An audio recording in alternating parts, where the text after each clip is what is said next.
A comunhão é essencialmente missão, porque é a comunhão com Deus. A comunhão que existe entre nós funda-se na comunhão que existe com Deus pela ação do Espírito. A nossa fraternidade só existe porque somos filhos. É porque há um Pai, que é meu Pai, e que é teu Pai, que é possível eu dizer que nós somos irmãos. Então a nossa relação de comunhão com a Trindade, ela funda-se numa revelação de Deus que aconteceu neste movimento em que Deus sai de si para vir ao nosso encontro, em que Deus se encolhe para nos dar espaço. Então Jesus Cristo, o enviado, o missionário, é aquele que mostra um rosto de Deus que se fez missão. O Espírito é o enviado do Pai e do Filho. O Verbo de Deus, fazendo-se carne por ação do Espírito, em obediência à vontade do Pai, é este Deus que saiu ao nosso encontro. Deus em movimento. Deus ao encontro. Deus missão. A Igreja, que é participação na vida de Deus, só é verdadeiramente Igreja se participar justamente deste movimento de ida ao encontro. A Igreja não existe para si própria. Os nossos grupos de oração, se são Igreja, como de facto são, não existem para si próprios. A nossa disponibilidade aos dons do Espírito e o nosso acolhimento aos dons do Espírito existe para os outros, para o mundo, para a evangelização, para nos tornar portadores de Deus para todos. Os carismas, mesmo aqueles carismas que parecem não ter uma orientação missionária ou de serviço tão evidente como o carisma, como o dom das línguas, como o dom do louvor, todos nos põem em comunhão com este Deus que nos impulsiona, que nos empurra, que nos abre para os outros. Há bocadinho, e permanentemente, quando nós levantamos os braços, quando nós cantamos, quando nós rezamos em línguas, quando nós sorrimos, quando nós saltamos e dançamos nas nossas orações, perguntem-se se, há uns anos atrás, antes de entrarem no renovamento, vocês se imaginariam a fazer isso. E se agora o fazem, é porque o Espírito Santo nos impulsiona a essa abertura, a essa vontade. Porque se fosse só para Deus, a gente podia isso, fechávamos o nosso quarto a 7 chaves, para ninguém ver as tristes figuras, e rezávamos à vontade lá dentro. Se fazemos isso uns com os outros, é porque o Espírito Santo nos quer exercitar na capacidade de nos abrirmos ao mundo e aos outros. A missão, por isso, é essa experiência de abertura, de ida ao encontro. Por isso o Papa nos recorda e nos insiste tanto, primeiro nesta dimensão da missão e depois na dimensão inclusiva, não exclusiva. Inclusiva quer dizer inclui. Inclui brancos, inclui negros, inclui pobres, inclui ricos, e mulheres, e homens, e ciganos, e gente doutorada, e gente ignorante, e gente que entrou ontem, e gente que já cá estava, e gente de todas as formas e feitios, com todas as orientações, com todos os espíritos e modos de estar na vida, inclui e convida a acolher o Espírito e a acolher a presença de Deus.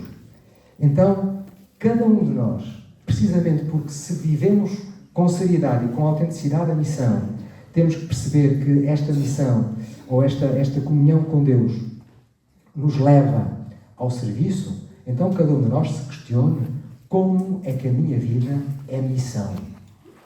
E se a minha vida não está a ser missão, há qualquer coisa que não está a bater certo.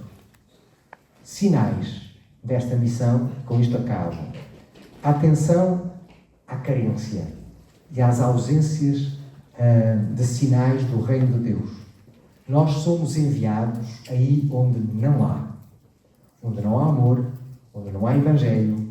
Então, pela forma desassombrada como vivemos e afirmamos a nossa fé, no respeito por todos, com o sentido da oportunidade e da pertinência, sem nos sentirmos culpados por não estarmos sempre a falar de Deus, mas com esta sensibilidade ao momento certo de falar, mas sobretudo a todos os momentos, que são todos certos, de estarmos como pessoas que amam e que são compassivas, hospitaleiras, em que os outros, de alguma forma, sentem que há algo de diferente, algo de bom.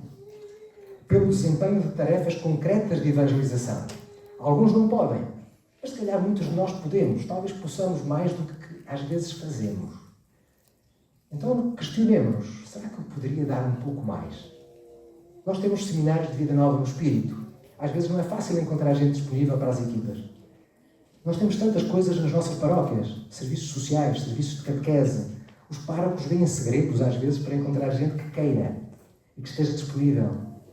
Se fazemos uma experiência do Espírito, esta experiência tem que nos tornar fervorosamente entusiasmados pela missão. Ao mesmo tempo, também o sentido da justiça social e o serviço aos mais pobres. Há inclusão. Eu não sei se nós temos consciência de que há muita gente que realmente, hoje, em Portugal, na nossa cidade, não tem o suficiente para comer. E não é porque seja mandrião. É porque a vida está complicada demais e às vezes torna-se insuportavelmente complicada para algumas pessoas. Então, a forma como nós olhamos para isso e nos comprometemos, sentimos que isso é um problema nosso. Hoje pululam discursos populistas que separam as pessoas, que criam bodes expiatórios, culpados, para problemas complexos, para os quais se pretendem, às vezes, soluções demasiado fáceis e demasiado rápidas. Discursos que apresentam de forma rápida, simplista, muitas vezes irresponsável, soluções simples, ilusórias, para problemas mais sérios. E depois arranjam culpados fáceis. Os migrantes, as minorias. E todo um discurso que não é cristão. O Papa tem-no dito com toda a clareza. Como cidadãos, podemos embarcar em todo o tipo de discurso e em todo o tipo de coisa que nós quisermos. Como cristãos, se quisermos ser coerentes, não. Então, os extremismos, os discursos populistas, que criam barreiras, que criam inimizade, que promovem o discurso de ódio e às vezes a prática de ódio, isso não é cristão. Mesmo que venha embrulhado, às vezes, em discursos muito patrióticos ou até muito católicos. Porque também existe isso dentro da Igreja Católica. Discursos rígidos, discursos fechados, às vezes presos a coisinhas pequeninas, que são transformadas numa cruzada. Coisas muitas vezes relacionadas com ritos, com liturgia. Comunga de joelhos ou comunga de pé? Comunga com a língua ou comunga com as mãos? Faz assim ou faz assado? Põe véu ou não põe véu? As calças são assim ou não são assim? Coisas deste género que se opõem ou que contrastam tanto com a largueza de espírito e de vista e de visão de Jesus Cristo. E nós criamos barreiras entre nós como cristãos e como humanos, também com os outros de fora, por causa destas coisinhas, fazendo-as sobrepor-se à voz de Deus e à caridade, e à compaixão e ao respeito pelos outros. A primazia do dinheiro e do lucro, que realmente parece prevalecer hoje no mundo empresarial, a primazia do poder e da conquista do poder. Às vezes de uma forma muito sutil, na sociedade, no Estado, mas também muitas vezes dentro da Igreja. E às vezes mais perto e mais dentro de nós do que talvez pensemos. E por isso o Senhor Jesus nos convida tanto à vigilância. Vigiai e orai para não cairdes. Sabemos isto de cor. Mas é importante a gente saber que vigiar não é estar em cima do muro ou numa torre a olhar não sei para quê. É vigiar para nós mesmos e para as tendências de resistência ao amor de Deus. Na dúvida, partir do que ensina o Papa é um bom critério. Há tanta coisa nas redes sociais, no WhatsApp, tanta coisa que nos chega, às vezes, de facto, a promover discursos de fechamento e discursos de juízo sobre pessoas e sobre grupos, que, na dúvida, o melhor é ficarmos com o que nos diz a Igreja e com o que nos ensina o Papa. Talvez reduzirmos a constante consulta de tudo o que é rede social, de tudo o que é mensagenzinha e mensagenzona, de tanta coisa. Vidente disto, vidente daquilo, visão assim, visão assado, e às tantas a gente já não sabe o que é verdade, porque as fake news pululam. E há tanta coisa dessa que parece boa, mas, efetivamente, não é. O pecado só existe porque parece bom. A gente não faria o mal se o mal parecesse mal. A gente faz o mal, todos nós, pecamos, porque no fundo, o pecado parece que nos faz bem. A gente ilude-se ou deixa-se iludir. Então, o espírito crítico e a abertura à própria formação, como homens, mulheres, como cidadãos, como humanos e também, certamente, como cristãos, é fundamental para aprendermos a distinguir o bem do mal. Há tantas oportunidades nas nossas paróquias e na igreja de formação bíblica, formação catequética. Aproveitemos isso, porque isso nos ajuda a crescer. Há tanta porcaria que passa nas nossas televisões, nos 790 canais que se calhar nós temos em casa.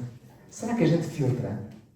Ou será que a gente embarca em todo o tipo de concurso e em todo o tipo de novela e em todo o tipo de historieta que até parece bom, mas que efetivamente nos faz mal? Efetivamente cria em nós a habituação a coisas, como diz São Paulo, até nos devíamos envergonhar de falar delas, quanto mais de entrar nessa onda.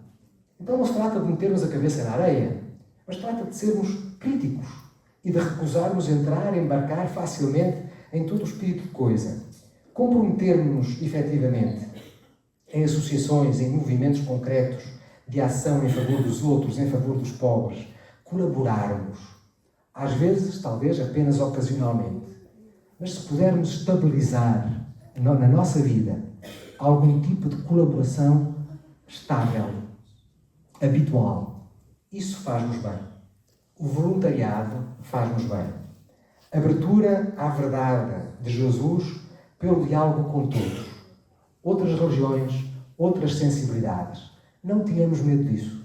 Jesus Cristo é a verdade. Onde a verdade estiver, aí está o Senhor. Então abramos-nos, sem medo. Sem medo de sermos contagiados pelo mal.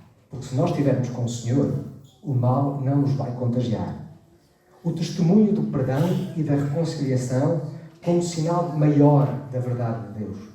Vivemos em sociedades e num mundo global onde se exacerbam os discursos e as posições extremadas. Ou tudo ou nada. Ou branco ou preto. E a verdade é que a vida é um bocadinho mais complicada que isso. Precisamos de ser promotores e testemunhas da reconciliação, da unidade, da compaixão, da mansidão. Há muita raiva nas nossas sociedades ocidentais e não só.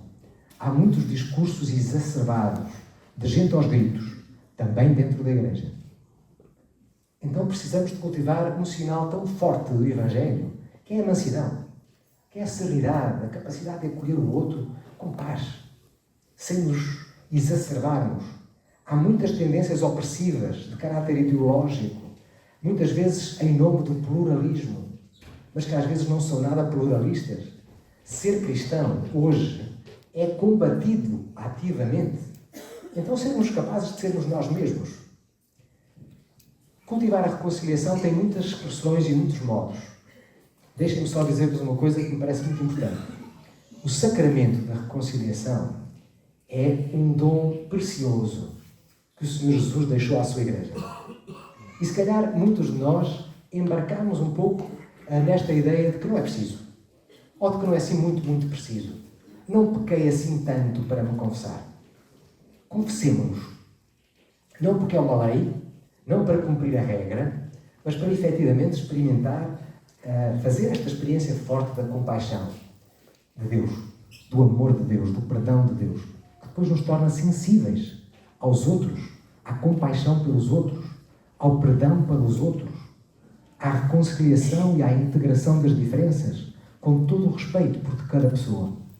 O sacramento da confissão habilita-nos a comungar bem, não apenas na Eucaristia, mas a comungar bem na vida, com os outros, na igreja, na sociedade, a entrarmos em comunhão. É isso que significa comungar, entrar em comunhão.